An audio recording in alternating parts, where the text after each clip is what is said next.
Olá turma, tudo bom? Como vocês estão? Tanto o bacharel quanto a licenciatura estarão assistindo essa aula sobre articulações. Lembrando que nós já visualizamos alguma coisa sobre o assunto em aula prática no laboratório, mas temos um conteúdo teórico a ser estudado. Começamos então com o que é, classificando aí essas articulações. Qual o objetivo disso tudo? Classificar as articulações, então, de acordo com a estrutura anatômica, as estruturas que participam da articulação e quanto ao tipo de movimento.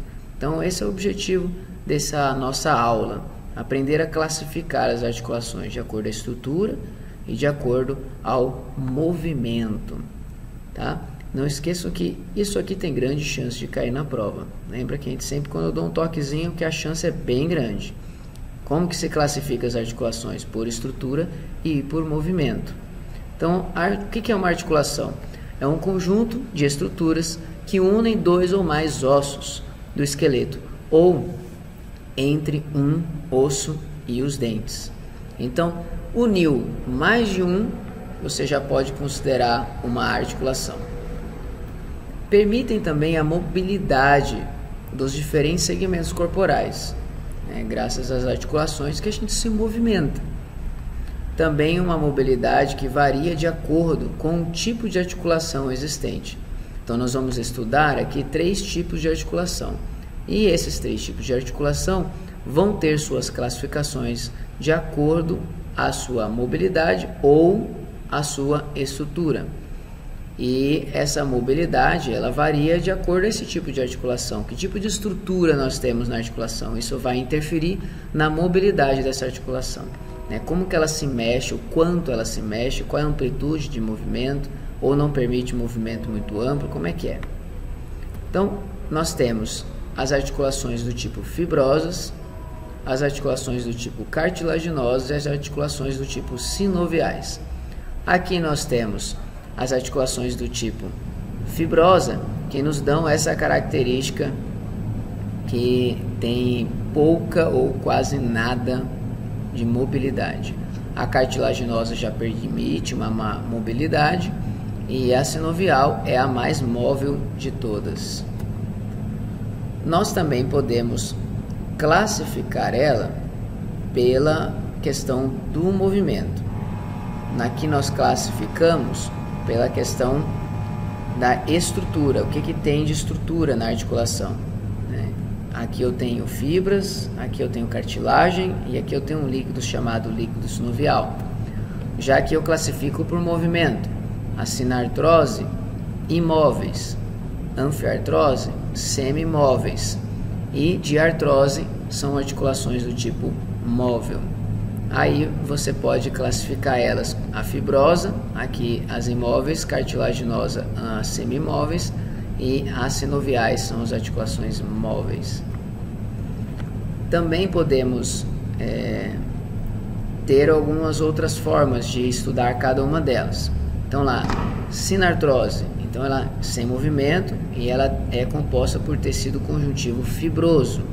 Ela vai se subdividir em outras 3, que vem a sutura, a sindesmose e a gonfose. Então nós pegamos uma, que é a primeira delas lá, a sinartrose, que ela é do tipo fibrosa também. Então sinartrose é a classificação pelo movimento e fibrosa é a classificação por tipo de estrutura anatômica presente naquela articulação. Então aqui nós dividimos em 3, a sutura, a sindesmose e a gonfose. Aqui está um exemplo de sutura. Os ossos do nosso crânio são divididos dessa forma. Nós temos os ossos temporais, parietais, occipital, frontal, toda a união desses ossos aqui na caixa craniana, ela é realizada por meio de suturas. Então está aí a foto e vocês que já visualizaram no laboratório podem enxergar isso perfeitamente. Nós temos dentro da articulação sutura uma outra subdivisão. Então nós tínhamos uma lá que é a articulação tipo fibrosa, que se subdividiu em 3, aí nós pegamos uma dessas 3 que é a sutura e subdividimos ela em 4. A primeira é a serrátil, formada por dentes de serra. Um exemplo deles são os ossos parietais, então a união dos ossos parietais. A escamosa, que ela é parecida com uma escama de peixe, o exemplo dela são o parietal e o temporal.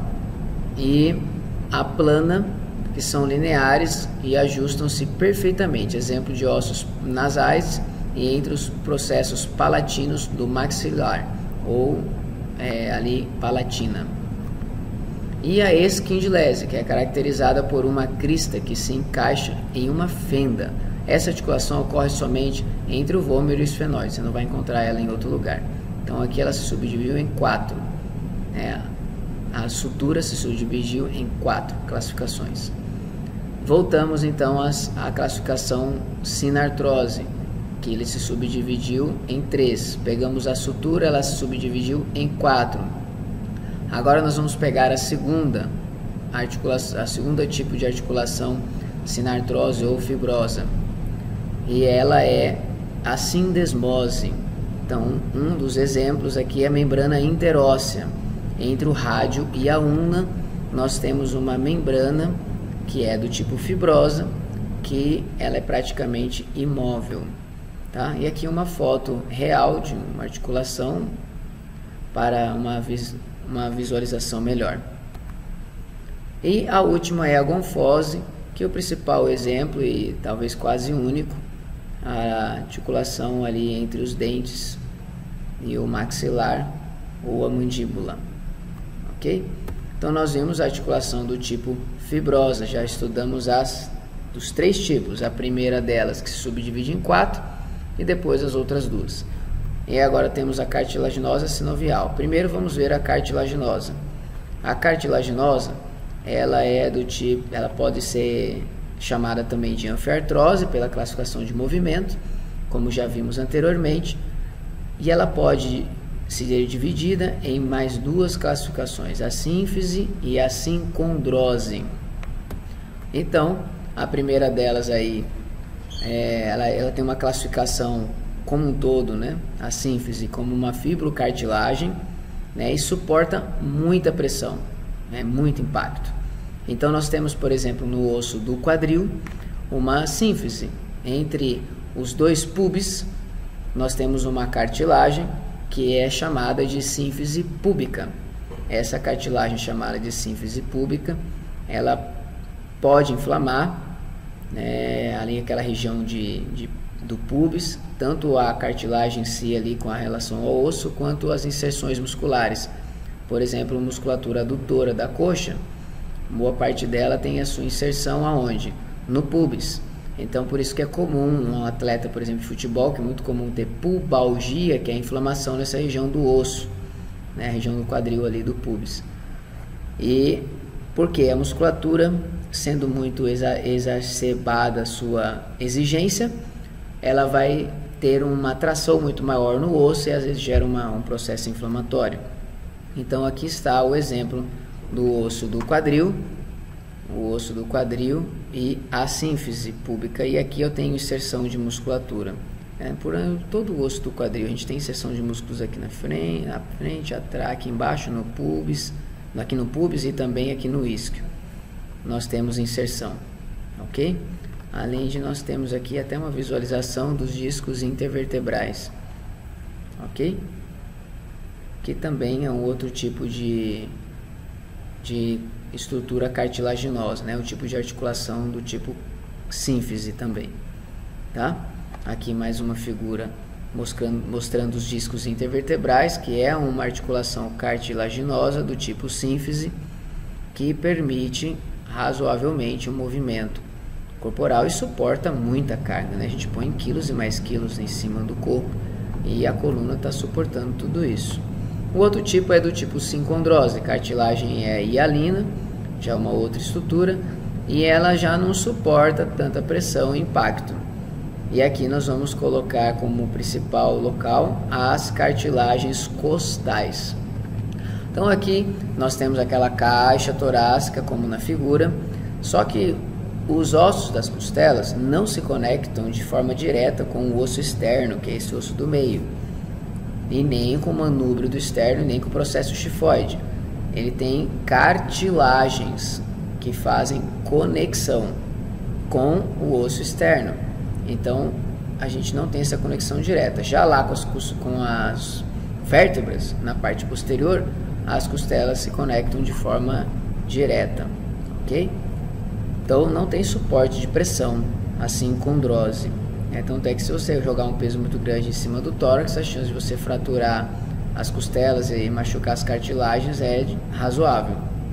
Ok? Então, nós estudamos as articulações do tipo fibrosa, já vimos as cartilaginosas e na próxima aula vamos ver as sinoviais. Até a próxima aula, que a gente encerra a primeira aula de articulações, a primeira parte da aula de articulações.